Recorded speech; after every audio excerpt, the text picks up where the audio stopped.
To fix a Swiffer power mop that's not spraying, there are several potential issues to consider.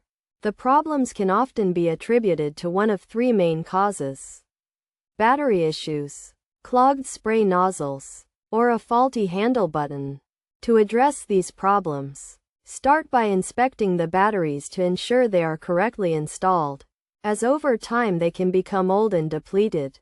Replacing the old batteries with new AA batteries may resolve the issue. If this doesn't work, the next step is to check the spray nozzles for any blockages or clogs. Using a pin or toothpick to remove dirt and debris from the nozzles can often resolve the problem. Simply poke every hole to remove any specks of dirt. If the issue persists, the handle button may be the culprit.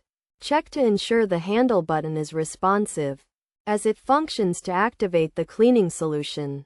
If the handle button is faulty, it may be necessary to contact the manufacturer's customer service for a replacement. By following these steps, it should be possible to fix a Swiffer power mop that's not spraying, getting it back in working order.